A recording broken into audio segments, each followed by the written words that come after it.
Shalom bien-aimé dans le Seigneur Jésus-Christ. Aujourd'hui la servante de Dieu, pasteur Joël Cabassel responsable de l'Église, Assemblée évangélique Nouvelle Alliance, AENA, de Kinshasa, donne des conseils pratiques aux jeunes fiancés. C'est quoi les fiançailles selon la Bible? Les fiançailles focalisent la volonté de conserver ensemble quelque chose qui ne devra jamais être acheté ou vendu, trahi ou abandonné, aussi alléchante que puisse être l'offre. Mais Dieu aussi, quand il parle de l'alliance avec son peuple, le fait parfois en termes de fiançailles. La réussite dans le foyer dépend d'abord d'un bon choix de conjoint. Aussi, tout naturellement beaucoup de chrétiens se posent la question de savoir comment ils pourront reconnaître cette bonne personne. En la matière, les expériences diffèrent. Aussi on ne saurait généraliser une expérience pour en faire une règle. La qualité des fiançailles conditionne la réussite d'un mariage. Dès lors, comment les fiancés doivent-ils vivre ensemble ce temps limité pour en tirer le maximum de fruits? Voici 10 recommandations aussi concrètes qu'efficaces. 1. Intégrez pleinement Dieu dans votre projet conjugal. 2. Avancer en vérité. 3. Ne pas chercher à changer l'autre. 4. Ne pas justifier l'injustifiable. 5. Violence bien sûr proscrite. 6. Pas de relations sexuelles. 7. Écoutez les bons conseils. 8. Ne pas supposer, il faut demander. 9. Prendre la famille en considération. 10. Vouloir être heureux, mais pas que. Merci de vous abonner et de partager la parole de Dieu aux nations car il y aura plus de joie dans le ciel pour un seul pécheur qui se repent. Que la bénédiction de Dieu soit votre partage dans le nom puissant de Jésus-Christ. Amen. Je place l'équilibre en disant, on peut aider quelqu'un, mais j'ai l'habitude de dire aux jeunes sœurs, on aide celui qui n'est pas paresseux. C'est-à-dire que on dit bien aider. Même la femme, on a dit c'est une aide. C'est-à-dire tu rajoutes à ce qu'il y a. Toi, tu n'as rien. Tu ne cherches aussi rien. Tu connais toutes les séries de novellas. Mais tu viens dans la vie d'une fille.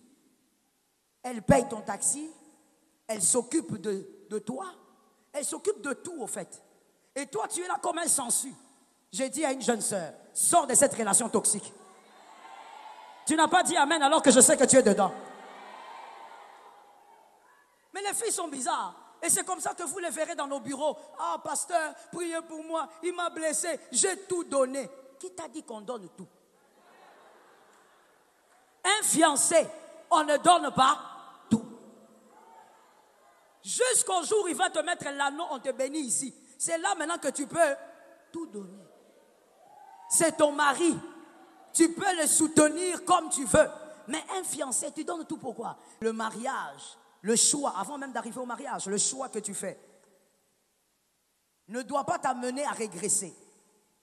Tu ne peux pas faire un choix, mademoiselle, qui t'abrutit. Tu ne peux pas faire un choix qui te fait reculer 5 pas, 10 pas en arrière. Le monde a dit reculer pour mieux sauter. Mais dans le mariage, ça ne s'applique pas toujours. Parce que tu vas reculer, tu épouses un homme, tu avais déjà certaines valeurs, tu avais déjà une certaine perception de la vie, mais tu épouses un homme qui te fait reculer. Tu épouses un homme qui t'abrutit. Tu épouses un homme qui vient dans ta vie, mademoiselle, que les demoiselles me donnent un amen. Que je parle d'abord à ces demoiselles-là. Tu épouses un homme qui vient.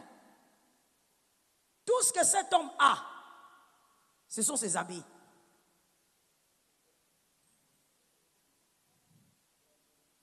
Merci mon frère. Tout ce qu'il a, ce sont ses habits. Il vient dans ta vie, il sait que tu travailles. Dès qu'il arrive, il commence d'abord par tout sucer comme un sensu. Un homme, moi je ne sais pas, que les femmes vraiment, que Dieu délivre les femmes. Toi tu es une jeune soeur, tu travailles. Le monsieur quand il vient dans ta vie, dans la drague là, que quelqu'un me dise la drague. Ah, il parle bien. Comment? Dis-moi la drague. Dans la drague là, dans le kit de drague là, le monsieur commence d'abord par te poser la question. Première question, tu t'appelles comment? Deuxième question, tu es payé combien? Hein? Ça c'est pas la drague. Ça c'est ce qu'on appelle un braqueur de banque. Hein? Tu connais la Casa de Papel? Hein, tu connais pas, hein? Faut aller chercher. Ça c'est la Casa de Papel. Il est le professeur. Il veut braquer Donc toi, dès que tu arrives dans la vie de la pauvre fille, tu ne demandes même pas quelles sont ses ambitions de la vie. Non, tu es payé combien? J'ai appris que tu travailles à la banque. Tu es payé combien? Et quand il vient dans ta vie, c'est à lui que tu donnes le transport tous les jours. Tous les jours, tu lui donnes l'argent du Coca, Fanta pour l'université. Tu es sa fiancée ou tu es sa maman? C'est maintenant qu'il faut me dire. C'est maintenant qu'il faut me dire. Je place l'équilibre en disant, on peut aider quelqu'un, mais j'ai l'habitude de dire aux jeunes sœurs, on aide celui qui n'est pas paresseux. C'est-à-dire que on dit bien aider. Même la femme, on a dit c'est une aide. C'est-à-dire, tu rajoutes à ce qu'il y a. Toi, tu n'as rien. Tu ne cherches aussi rien. Tu connais toutes les séries de novellas. Mais tu viens dans la vie d'une fille. Elle paye ton taxi. Elle s'occupe de toi. Elle s'occupe de tout, au fait. Et toi, tu es là comme un sensu. J'ai dit à une jeune sœur, sors de cette relation toxique. Tu n'as pas dit amen alors que je sais que tu es dedans. Mais les filles sont bizarres. Et c'est comme ça que vous les verrez dans nos bureaux. Ah, pasteur, priez pour moi. Il m'a blessé. J'ai tout donné. Qui t'a dit qu'on donne tout? Un fiancé, on ne donne pas tout. Jusqu'au jour où il va te mettre l'anneau, on te bénit ici. C'est là maintenant que tu peux tout donner. C'est ton mari. Tu peux le soutenir comme tu veux.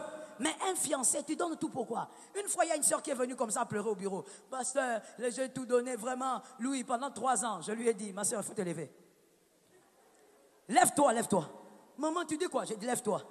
Prends le mouchoir, essuie ton visage. Essuie les larmes. J'ai dit, ma soeur, tu es aventurière. Tu es aventurière. Tu n'as même pas raison de pleurer. 3 ans avec un homme. Tu dis, tu l'aides parce que tu veux qu'il devienne entrepreneur. Mais pendant 3 ans, il ne fait rien. Et toi, tu ne vois pas. Je pose la question aux hommes intelligents, à ceux qui lisent la Bible. Adam, lorsqu'elle est venue voir, plutôt Ève, lorsqu'elle est venue voir Adam, elle est arrivée dans un jardin. Je pose la question, est-ce qu'elle est arrivée dans un jardin? D'accord. Est-ce que dans ce jardin, il y avait tout?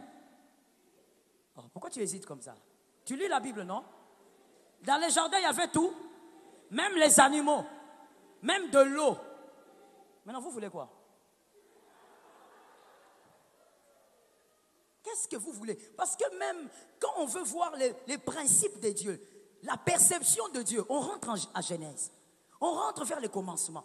Il y avait tout. La femme est venue, l'homme avait tout. Il commençait même à nommer les animaux. Mon frère, toi tu ne nommes rien, même pas une radio. Tu vas où? Parce que actualiser, si on veut actualiser, nommer les animaux voudrait dire que l'homme soit capable de dire, voici, j'ai entrepris, j'ai même, je ne sais pas, une petite boutique, j'ai entrepris, je vends des oranges, je vends ceci. Ça veut dire que tu dois nommer. Comment toi tu veux dire voici cette fois-ci alors que tu n'as pas nommé les animaux? Commence par nommer. J'ai dit à une fille, le code de cette année, retiens bien mademoiselle. Quand un homme vient chez toi, tu lui demandes, tu as nommé quoi? Tu as nommé quoi? Il ne faut pas me compliquer la vie. Aujourd'hui, vous avez transformé les pasteurs, je ne sais pas, en marabout ou en quoi. Tu vas là-bas, tu te maries, tu as des problèmes difficiles. Quand tu viens, Dieu révèle que cette fille a des problèmes parce qu'elle n'a pas respecté certains principes. Quand on demande la question à la fille c'est elle-même qui s'est mariée. Tu n'as pas compris, hein? Je t'explique. L'argent de la dot, là, c'est la fille qui a donné. Tu dis, oh, mais tu es là. Ah, mon pasteur, moi je connais ces filles-là. Elles sont comme ça. Tu es là, l'argent de la dot. Tu crois que c'est ça l'amour? Non, il traverse des moments difficiles. Alors moi, prends $3000, mets à côté pour la dot. Une femme ne se dote pas. Si dans votre coutume il y a la dot, une femme ne peut pas se doter. Mais ça c'est quoi? Le problème c'est quoi? Tu veux aller au-delà des limites. Tu crois que c'est l'amour. Je dis ceci, même une femme mariée, et je parle aussi aux femmes mariées, je dis, même quand on veut aider son mari, on veut aider un homme, on n'aide pas son homme à devenir paresseux. On aide son homme à se relever et à relever les défis. J'ai besoin de 3 amen. On n'aide pas son homme à devenir paresseux, même marié. Tu es là, tu te bats et ton homme, il est seulement là, il prend les pieds, il met sur le canapé. Il connaît tous les noms des séries, Ricardo Elevanto.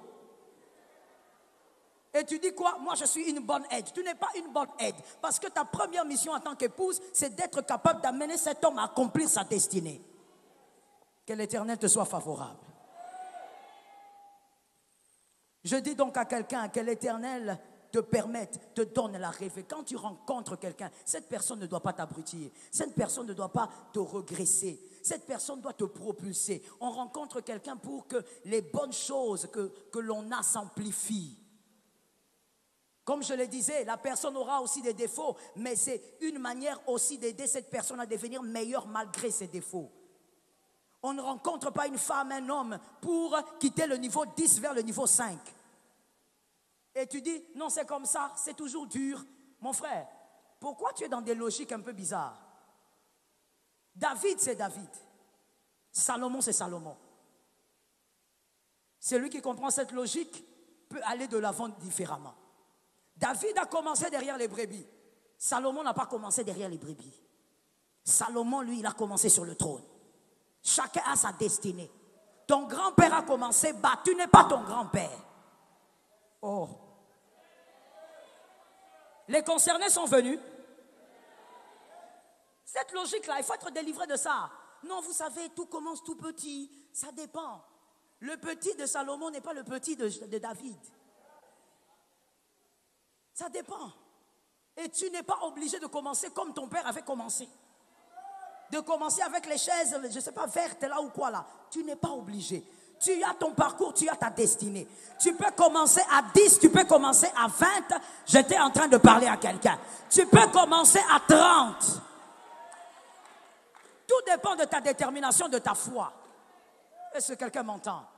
Tu dois refuser de rencontrer quelqu'un. Même toi, tu aimais la Bible, tu avais une certaine avancée, même par rapport aux choses de Dieu. Mais tu trouves quelqu'un qui te ramène en arrière. Qui commence à te dire tout le temps à l'église là-bas, vous faites quoi là-bas? Est-ce que tu crois que ça va faire quelque chose? Ça, c'est quel genre de personne? Qui te ramène en arrière? Vous avez répétition, toi tu es zélé pour la répétition. Elle, quand elle vient, elle te dit, ah viens, on va aller à la plage. Vous allez aussi là-bas au fleuve là-bas, on vous attrape.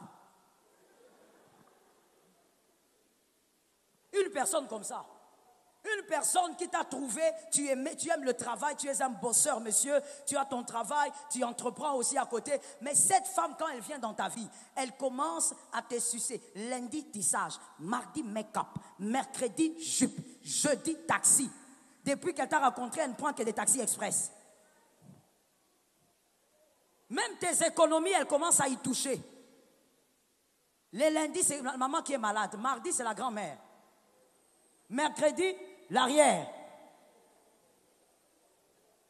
Tu commences à sortir tout. Pourquoi? Parce que tu as quelqu'un qui ne veut pas avancer, mais qui veut te ramener en arrière. On ne fait pas un choix qui regresse. On fait un choix qui vous propulse. Ça tombe sur ta vie au nom de Jésus. Tu dois faire un choix qui te propulse. Tu étais à 0, tu montes. Vous savez, je vais ouvrir même une parenthèse pour dire, quand on parle de propulser, on parle même de cette amplification intellectuelle. Tu ne peux pas faire un choix. Toi, monsieur, tu as des ambitions. Tu dis, voilà, tu fais un petit commerce parce que tu veux payer tes études. Tu n'as personne pour le faire, mais tu veux arriver jusqu'à avoir ton doctorat un jour. Tu veux être peut-être professeur en droit. Tu te bats pour ça. Tu as des ambitions. Mais tu rencontres une fille qui te dit, les études là, c'est quoi? Ça fait quoi? Moi, mon papa n'a pas étudié. Si ton papa n'a pas étudié, c'est ton papa. Lui, il veut aller jusqu'au doctorat. Quelqu'un comme ça, tu ne peux pas faire chemin avec. La personne va toujours te tirer vers le bas. Que l'Éternel t'aide à avoir un homme ascenseur. Une femme ascenseur. Une personne qui te hisse vers le haut. Est-ce que quelqu'un m'entend? Une personne qui est capable de te prendre et de te faire monter, même intellectuellement parlant. Merci beaucoup. Si vous avez des questions, vous pouvez déjà les écrire et les protocoles vont nous aider à les récupérer. Vous écrivez vos questions si vous en avez. Tu dois prier pour que tu ne rencontres pas quelqu'un qui te déforme négativement, te déforme totalement. Même ta famille se rend compte que tu n'étais pas comme ça. Lorsque tu étais seul, tu étais très propre. Depuis que tu as rencontré cette fille-là, tu es devenu sale. Ah, mais vous riez, mais c'est vrai, il y a des jeunes qui vivent ça. Fiancé, il est devenu sale. Il fait 3 jours, il ne se lave pas. Sa fiancée elle-même, elle fait 7. Elle bat le record. Et même, ils aiment les odeurs qui sentent là. Ils se sentent très confortables dedans. Et ils se font des compliments, ils sentent bon. Ta maman ne t'avait pas éduqué comme ça. L'éducation de ta maman, tu étais poli, tu savais dire pardon, t'excuser. Tu as rencontré une fille. Est-ce que je parle ou je vais choquer? Ah, lui, il a bien répondu, il a dit choqué. Moi, j'aime ça. Je choque, je réchoque. C'est comme tu veux, mon frère. Si tu es fâché, c'est pas toi qui m'as invité. J'ai dit ceci. Toi, tu vas épouser une femme. Ta mère t'a bien éduqué, monsieur. Mais tu vas prendre une femme sauvageonne. Ça veut dire, elle ne sait pas dire pardon aux gens. Elle ne sait pas s'excuser. Elle ne sait pas dire merci. Elle ne sait pas même dire bonjour quand elle arrive dans la répétition. Ça veut dire, tu as l'impression...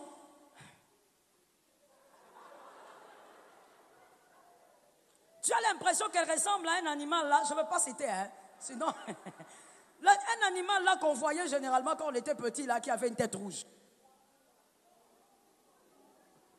C'est toi qui as dit. Elle est là comme ça. Elle croit que c'est ça être quelqu'un. Ça veut dire elle a les bonnes mœurs, la bonne éducation à la poubelle. Toi, tu vas rencontrer une fille comme ça. Pourquoi? Parce qu'elle est très belle. Pourquoi? Parce que, maman, je me sens bien. Avec elle, elle me fait rire. Une fille qui prend l'éducation de ta mère et qui écrase ça. Ta mère t'a laissé à un stade. Prends une femme qui va te faire monter. Ah, je n'ai pas entendu les amens. Prends une femme qui va te faire monter. Une femme, même dans l'église ici, même les anciens savent que celle-là ne salue pas les gens. Elle ne salue, voilà. Elle dit c'est l'autorité. Elle a l'autorité féminine. Quand elle vient là, tu la salues, bonjour maman.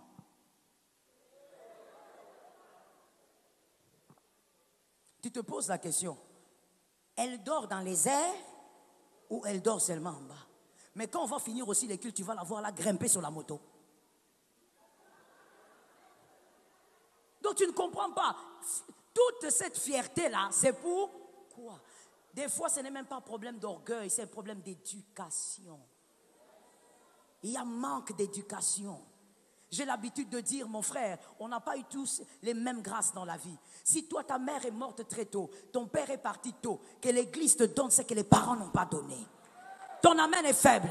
Que l'église complète ce que les parents n'ont pas donné. Tu n'as pas su avoir l'éducation par ta mère, mais l'église peut te donner cela. Par les enseignements, l'église peut te façonner. Mais tu dois accepter d'être façonné et connaître tes vices. Tu ne peux pas prendre une fille qui te régresse. Une fille qui t'a trouvé en bonne relation avec ton pasteur. Et c'est toujours bonjour papa. Tu l'appelles, il t'appelle. Et la fille qui vient. Pourquoi? Pourquoi tu dois tout lui dire? Pourquoi? Il est qui? Et c'est cette fille-là que toi tu aimes. Je veux te dire quelque chose. Je peux parler? Je peux parler? Je donne un conseil aux hommes.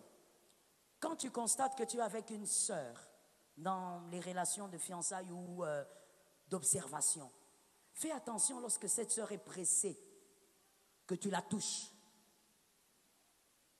Fais attention. Toi, tu n'as pas ces intentions-là, tu te bats avec au nom de Jésus, je vais vaincre la chair. Mais quand vous sortez d'ici, vous voyez le couloir noir là que vous avez là, elle t'amène toujours vers le noir. Viens, je viens m'accompagner. Non chérie, on va là-bas. Non, on vient ici. Elle veut t'amener toujours vers les ténèbres. Pourquoi? Pour lever l'essence en toi. Et quand vous êtes dans les ténèbres, elle s'arrête. Ouh, j'ai mal aux pieds. Tout ça pourquoi? Elle veut que tes mains passent quelque part. Attention, c'est une fille qui veut te piéger par le sexe. C'est une fille qui veut te piéger par la sexualité. Elle voudrait que cette sexualité soit pour toi une prison. Il y a des hommes qui sont incapables de se séparer de leur fiancée simplement parce qu'il y a eu une sexualité qu'il est incapable d'oublier. Oui, papa, il faut donner un amen. Les autres là, ils font semblant. Il y a des hommes ici, vous êtes incapables de quitter cette fille. Tu as vu déjà ses erreurs. Tu as vu déjà que cette fille, même dans ta famille, elle n'a pas vraiment le langage qu'il faut. Mais tu es piégé quand tu penses à la manière dont vous avez des relations sexuelles. Et que vous vivez d'ailleurs dans le péché, tu as du mal à la quitter. Parce que cette fille-là t'a montré 45 manœuvres. Regarde comment tu fais semblant. Et il est là comme ça. Un vieillot dans ces choses-là comme toi. Tu es incapable de la quitter. Je dis, ce n'est pas le thème d'aujourd'hui, mais c'est une parenthèse. La sexualité est une grande clé qui ferme et qui ouvre. Shalom bien-aimés dans le Seigneur Jésus-Christ. J'espère que vous avez aimé cette vidéo. Abonnez-vous et partagez pour porter l'évangile de Jésus-Christ aux nations, car il y aura plus de joie dans le ciel pour un seul pécheur qui se repent. Merci de faire partie de notre famille Wonderful Jésus-Christ.